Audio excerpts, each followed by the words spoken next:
We've got Deneen Borelli next. She's a fellow with Project 21, a network of black conservatives, which is an initiative of the National Center for Public Policy Research, a national public policy group based in Washington, D.C. In her role, Deneen promotes the importance of personal responsibility and the benefits of free market policies as a mean for social advancement.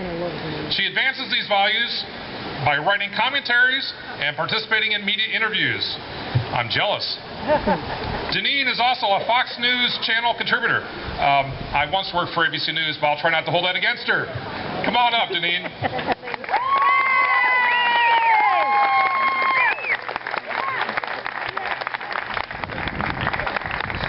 Hey, what's up, Patriots? What's up, Patriots? It's a beautiful day today for freedom. Beautiful day today. Well, we are here today, my friends, to unite for a common goal: to keep America great.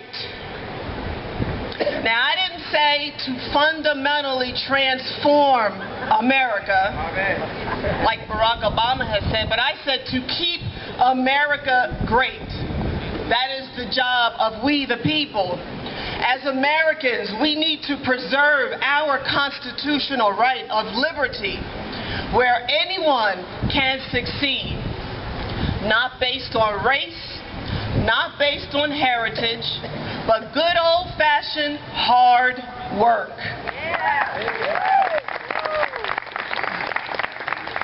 Because the reality is this, my friends: life is tough. Life is tough. There will be winners, there will be losers. But if you work hard and stick with it, all things are possible. The sky is the limit. But what troubles me about President Obama is that he wants to create our country into T-ball nation. Now, I know a lot of you are familiar with T-ball. There's a stick in the ground. You walk up to the ball and you hit the ball. Everybody wins. Nobody loses. Pizza, ice cream, trophies for everybody. Well, with T-ball nation, there are no winners, there are no losers, and all your wants and needs will come from government. And this transformation will segregate our country into the elites and the dependents, the haves, the have-nots. These policies will destroy the middle class and construct huge barriers against upward mobility. Ironically, my friends, the first black president wants to put all Americans on the government plantation. Well, I'm here today to tell you that this will not happen, not on our watch, and my God, not on my watch.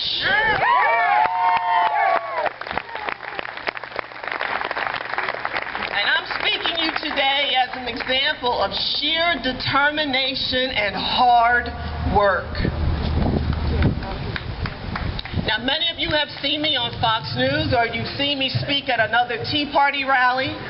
I thank you for all of your support. Well, my success is not the result of my family heritage. Nobody gave me anything. My success is a result of many trials, tribulations, and some good things as well. And yet here I stand before you, this amazing group of Americans who are fighting for liberty, freedom-loving Americans. Well, I too had to overcome some obstacles. I didn't get to where I am today on the fast track. Nobody handed me anything. I took the scenic route. And I'm grateful for it. I grew up in New Jersey. My first big trip out of New Jersey was in high school. My class trip to New York City by bus. That trip had such an impression on me that I knew I would always go back to Manhattan to get a job. Didn't know what I was going to do, but I was going to make it happen. Left home in my early 20s to find work in Manhattan, and boy did I work. Temporary assignment jobs throughout the city, retail jobs at night, telemarketing jobs, people hanging up on me. Did what I had to do. Runway model on the weekends. I worked all these jobs interchangeably. I was a boarder in several basement apartments in New Jersey, where a hot plate and a refrigerator for a college dorm that could barely get anything into. Ramen noodles. You're familiar with ramen noodles, right? Ate plenty of those for dinner. Well, fortunately, when I was in high school, I had some core skills to get me into the corporate world. I could type 100 words a minute, and I had shorthand at 80 words a minute. I worked all day and went to college at night for 11 years in New York City, working at Philip Morris USA for 20 years, and started as a benefits clerk, and I advanced my way into various levels of responsibility. Went to school at night for 11 years, and I am very thankful to say that I am the first college graduate in my family. Philip Morris moved to Richmond. I took the severance package and ran, and I volunteered a life of my services to CORE, the Congress of Racial Equality. And that was my first experience with public policy, because I tell you, I had zero experience in public policy, knew nothing about it. I was too busy working and going to school at night, and besides, I voted, and whatever they do in Washington, D.C. doesn't affect me, right? Well, boy, did I learn that lesson the hard way. Well, while volunteering at CORE, I realized something, my friends, that most of the things I heard growing up was wrong. Jesse Jackson, Al Sharpton, their messages of victimization, blacks need special treatment, and you should be treated different because you're black, was wrong. And I learned that on my own based on my personal experiences. I was not a victim, my friends, not a victim. But sadly, there are many blacks in America who are falling under that spell.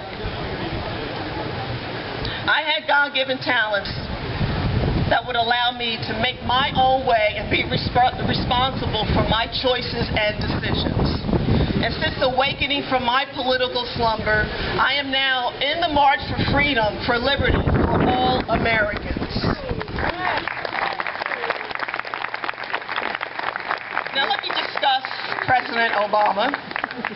Unfortunately, I fear Obama wants to create a nation of citizens' dependence, where the government becomes our master. A system where the government provides its citizens with all their basic needs, health care, education, jobs.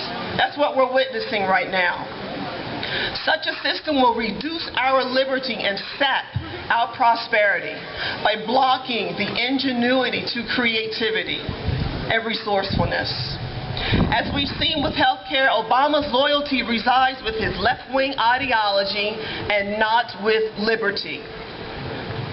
Despite a majority of Americans opposing health care, Obama continued to ram it down our throats. Now the president is focused on energy, where he is a huge fan of clean sources of energy. During his 2008 presidential campaign, I know you've heard this over and over again, under my cap-and-trade plan, electricity rates would necessarily skyrocket. Those weren't just words, my friends. He meant it. Obama is leading a war against fossil fuels, coal, oil, natural gas.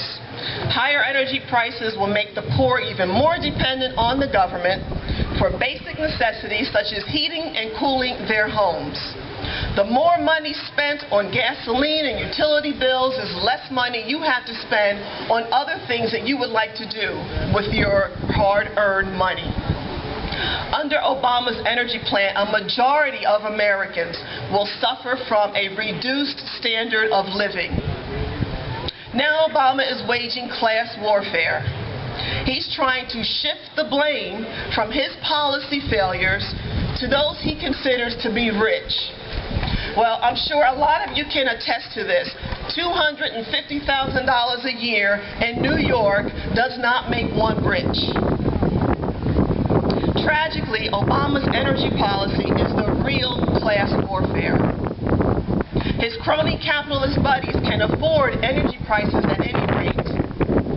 But those who will suffer the most are those on fixed incomes and poor households. My fellow patriots, we are at a crossroads here today in history.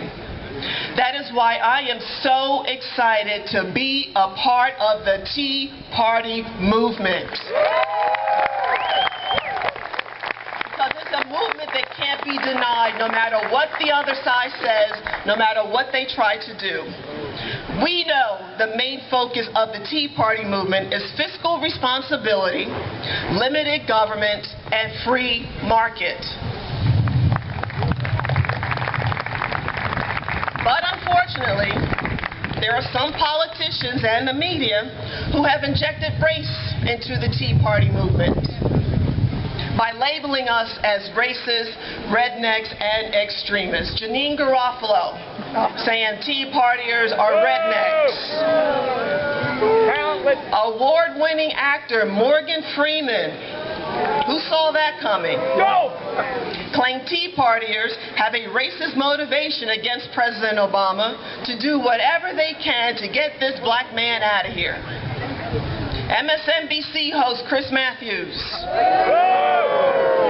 he claimed Tea Partiers participating in the events, the rallies, they're all white. They're monochromatic, right? Meaning they're all white, right? Every single one of them are white. And then you have politicians like Representative Andre Carson, who said members of the Tea Party movement and some of the movement's supporters in Congress consider blacks as second-class citizens and want to see blacks hanging from trees.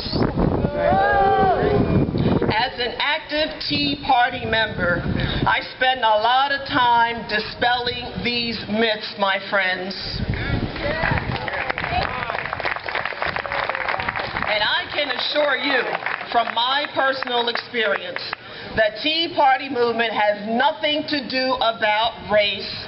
It's about Obama's failed policies. And while the media is so quick to propagate myths about the Tea Party, they fail to cover the insults and hurls of comments at black conservatives. They fail to cover that. For example, I've been called names I can't even say here today, but I've been called a house Negro, a traitor, and Uncle Tom, a sellout.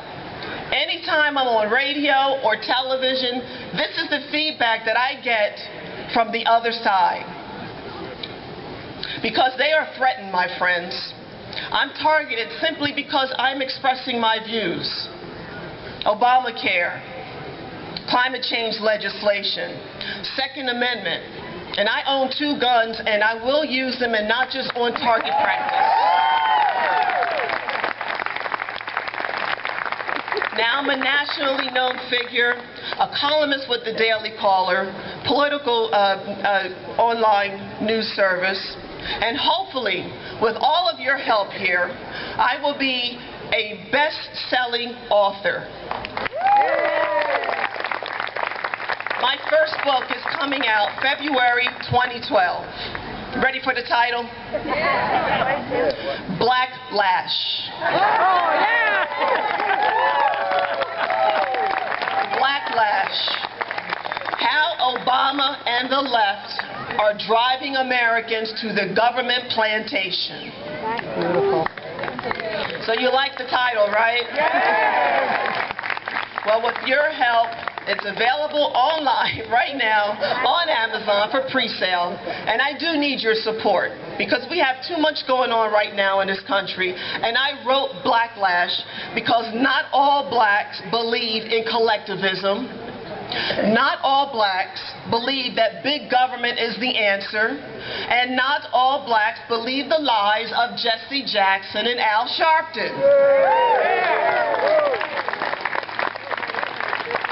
this book to give everyone courage and the ammunition to stand up against the progressives and their lies. My story, my friends, speaks to the greatness of our country. Because you see, our country does not guarantee you success, but liberty guarantees you the opportunity to succeed. And that is why I am dedicated to fight for liberty, to keep the doors of opportunity open for everyone. My fellow patriots, we are at a crossroads, and I need to know right now, as I'm closing, are you with me? I need to know, are you with me? It is up to each and every one of us. I don't care how old you are, what you do, where you've been, where you're from. It's up to us to use your God-given talents to rein in this government gone wild, and we can do it. Because it's our time, my friends, to step up and challenge the progressives with our ideas and our principles. It's our time to step up and use your talents in this effort to rein in this government gone wild. It is our time to cherish the Constitution, the blueprint of our country. It's our time, my friends, to step up like those patriots before, generations before, those brave soldiers who risked their lives to keep us free and safe. I thank all of the patriots here in this audience. Thank you for all the military personnel and their families. Let's not let them down. It is our time, my friends. Thank you.